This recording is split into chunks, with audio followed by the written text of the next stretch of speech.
नमस्कार, आदाब, सत श्री अकाल। मैं हूँ आलोक मिश्रा और आप सभी का यहाँ पे बहुत बहुत स्वागत है।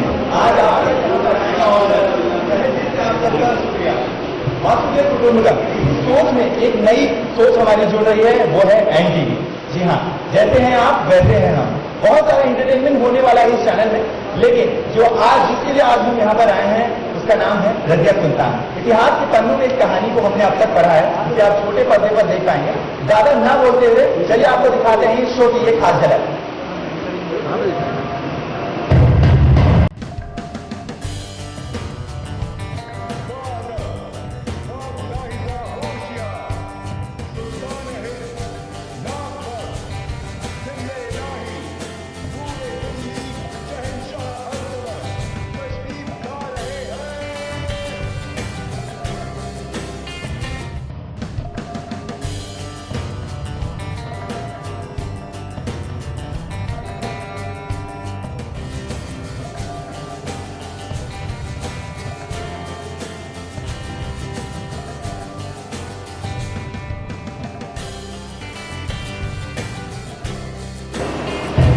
और वक्त का बहुत ही पुराना नाता है। वक्त का इल्हाम हमें इस वक्त के आने वाले सुल्तान का नाम पूछता है। आप बताइए बोले, आपकी राय में कौन होगा? जहां बना हमारी रियायत में शहजादा नासिर से काबिल और हमदर्द कोई दूसरा शहजादा नहीं। शहजादा नासिर निहायत ही रहमदिल और इंसाफ पसंद शहजादा है। उससे अच्छा शहजादा कोई हो ही नहीं सकता। गुस्ताखी माफ शहनशाह और शहजादे मुइजुद्दीन। गुस्ताखी माफ शहनशाह, शहजादे मुइजुद्दीन जैसा दानिशमंद और कोई आप किसी का काम जिनके घर अमीरी के दरख्त उगते हैं, ये ऐसी दुनिया को गुजर सकते हैं। बात तक तो दास की है, तो दिन रहू भी उठाएगा।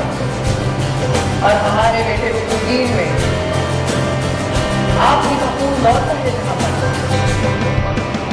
एक नखेल का बेटा सुल्तान का खून तो हो सकता है, लेकिन इस तख्त का वारिस नहीं। ये मत भूल कर हर परिंदा शाही नहीं होता। परवाज़ उतनी ऊंची भरनी चाहिए जितने बड़े पर। जिनके सर पर ताज होता है उनके कांधों पर जिम्मेदारी का बहुत बड़ा बोझ होता है। ये तख्त उसका नहीं हो जाएगा, क्योंकि उसके रगों में हमारा खून दौड़ता, या फिर वो हमारी नजर का। ये सब सिर्फ उसको मिलेगा तो इस वक्त के लिए काबिल है। ऐसी तलवार तो उठे, लेकिन जुल्म के सब को खत्म करने के लिए। जो सुल्तान को हो, लेकिन गरीबों का खिदमतगार भी हो। हमारी नजर में इस वक्त के लिए एक ही शब्द काबिल है, और वो है हमारी बेटी शहजादी रजिया। हम चाहते हैं मर्दों की बनाई दुनिया में एक काबिल और दिल्ली की सुल्तान बने। सोच बहुत आगे की, लेकिन याद रहे तारीख गवाह होगी। जब जब इस हिंदुस्तान के काबिल सुल्तानों का जिक्र आएगा, तब तक रजिया सुल्तान का नाम सबसे पहले आएगा। शहजादी रजिया को हाजिर किया जाए।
काफ़ी जैसा आपने बस एक झलक देखा, बहुत ही इंटरेस्टिंग कहानी है।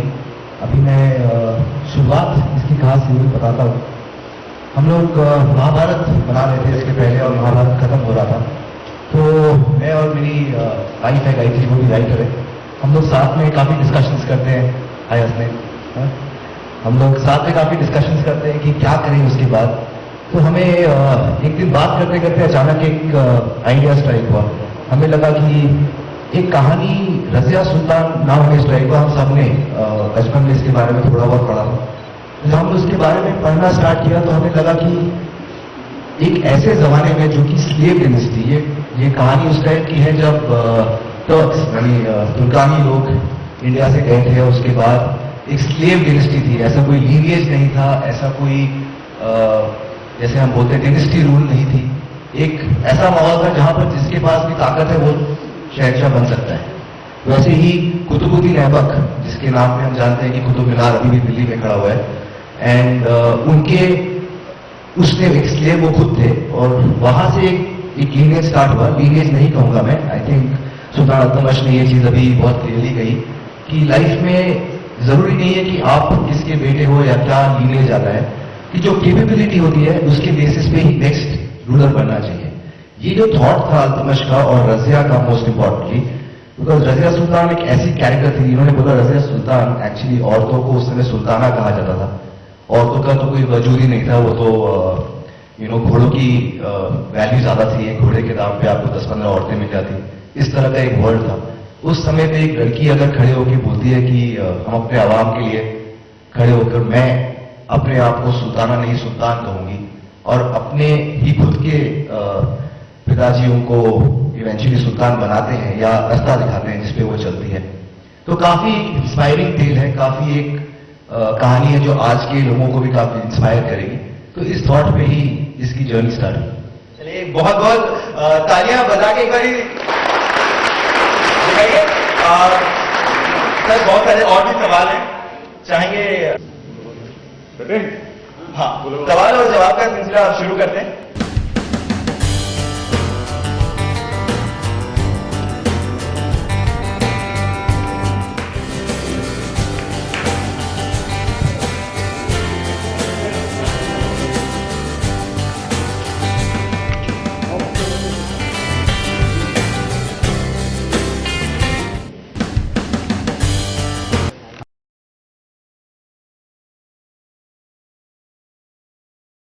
Who the director of the show is? There is one person standing on your right, just next to you. Okay. So there are two directors on the show, and that's Hasnain Hyderabad wala, right next to you. Okay. Can I ask one question? Yeah, please, why not? Hasnain, basically, how much of the romantic angle of Razia Sultan will be captured into the story? That's point number one. And point number two is you have a lot of mythological and historical shows coming on air. At the same time, you have a channel which is by the name of Epic. So, how differently have you tried to? Regarding the romance angle, we have captured more of a opulence and the grandeur of the set and the making which has put into his blood and sweat and everything, and more of a creative ideas behind the opulence of this Razia Sultan. I think that makes the show grand and watchable.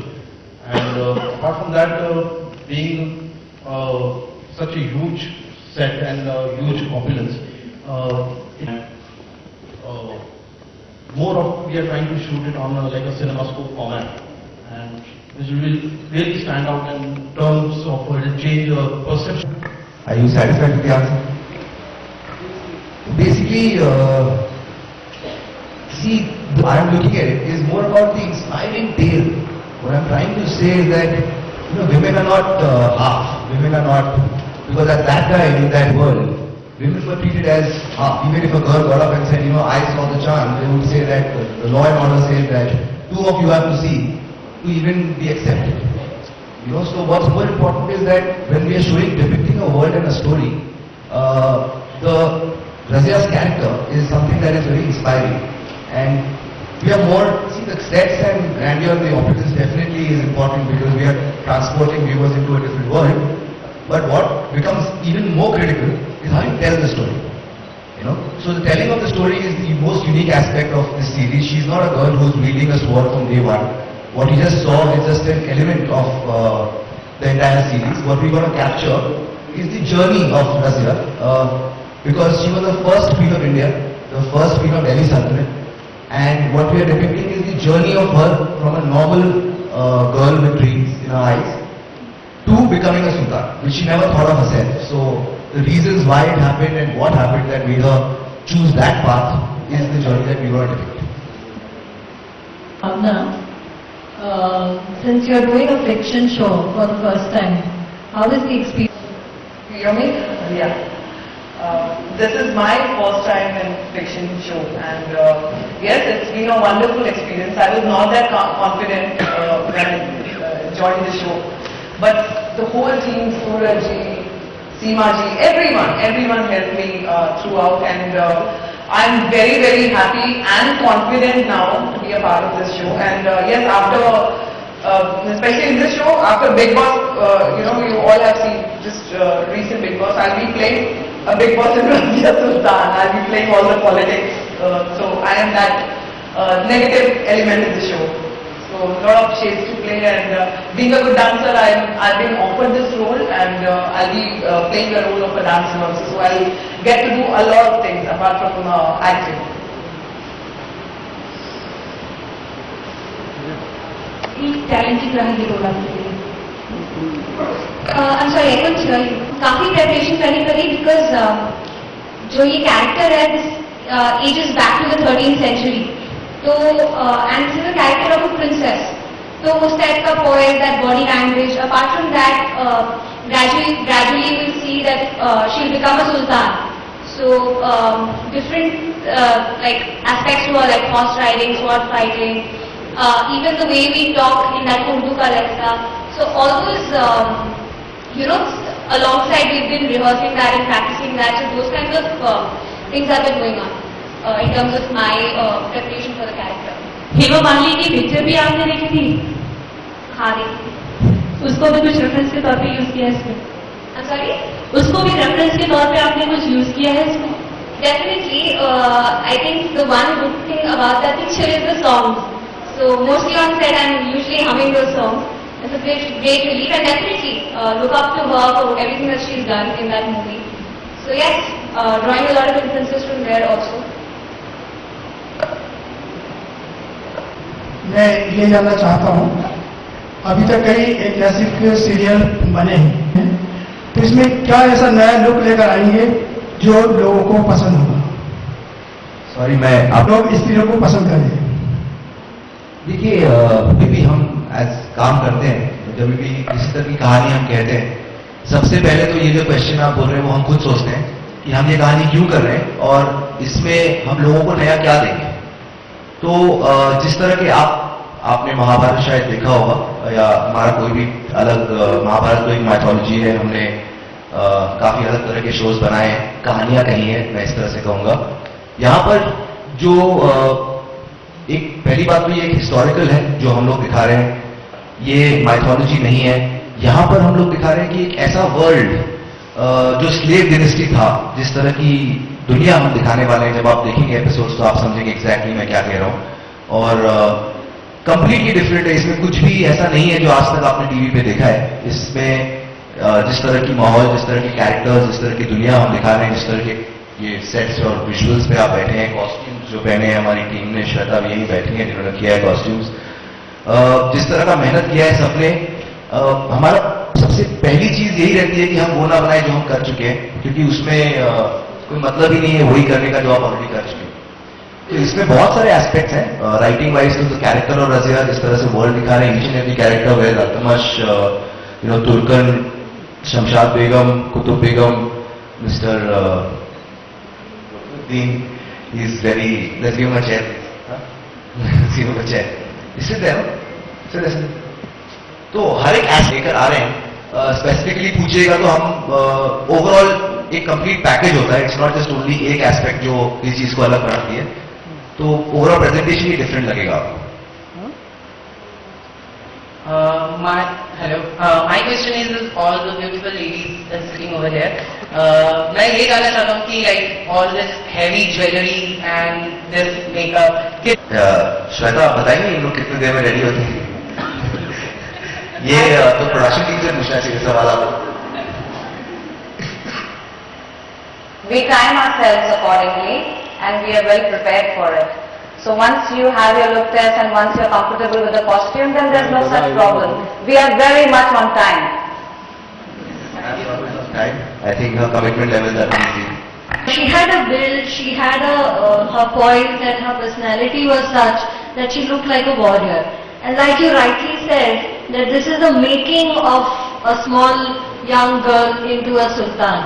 So currently, if we look at Razia, that warrior thing is not coming across. So am I going wrong in understanding the situation, or as time progresses, it will look like? When you're saying that you're not able to see her now, as in like now, or it's about the promos? See, like it is very natural to compare. Yeah. Hema Malini looked like a warrior, and when you look at Razia, you feel like. So like I told you, it is, I am exploring the journey of making of a sultan and making of Razia Sultan and how she became what she became. Comparisons की जो बात है, that definitely, we can't compare, that's a second nature to, cross back and compare to what has happened in the past. But we can't change the past, we can always better the future. I think that has been the attempt over here. I really can't promise much on the past angle, that it's too subjective and every individual has their own perceptions of the past, and that cannot be fought. It's a ghost from the past which I can't fight. What I can do is make a better future, make a better journey as we go ahead, and I'm sure Pankhuri is putting in her best. She is perfect for the role from where we are starting the story. So when you see her transformation, I'm sure that will be visible on screen for you to see. SR के सूत्रधार के तौर पर अपनी आवाज देने वाले हैं, और हमने ये भी सुना कि बहुत ज्यादा उन्होंने यहाँ पर आप लोगों से क्वेरी की कि मैं क्यों करूं सूत्रधार क्यों. दूसरा सवाल कि अभी ये जो दौर चल रहा है, आपको पता है क्रिकेट का बुखार, आपको लगता है कि ये सही समय है, आप मतलब ओपनिंग आपको उतनी मिल सकती है जितना आप समझते हैं? दो चीजें. पहला तो Shahrukh Khan is a legend in Indian cinema. अगर वो अपनी आवाज इस शो की ओपनिंग के लिए दे रहे हैं, प्राइमरीली 99.9% क्रेडिट जाता है पूरी एंड टीवी की टीम को. एंड के लिए वो एक शो भी कर रहे हैं जो आई थिंक फैबुलस शो होगा, आप लोग भी देखना. 9 बजे है वो शो. और उनसे बात करने के बाद I think he saw some rushes of Razia and he liked to give the opening voice over.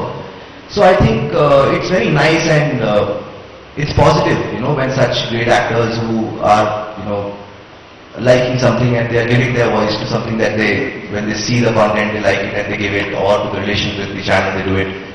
So on that part, it's very positive, I think. I didn't get your question with Shahrukh actually. You're trying to say that?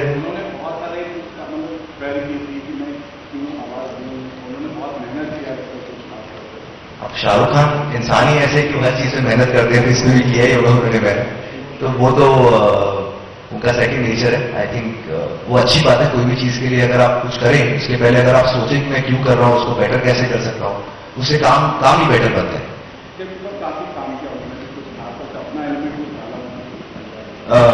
मैं तो गया नहीं था. I think script right पे तो script हमने already की हुई थी, तो स्क्रिप्ट उनको गई थी मेरी तरफ से, तो उन्होंने अपने हिसाब से उसको नरेट किया है.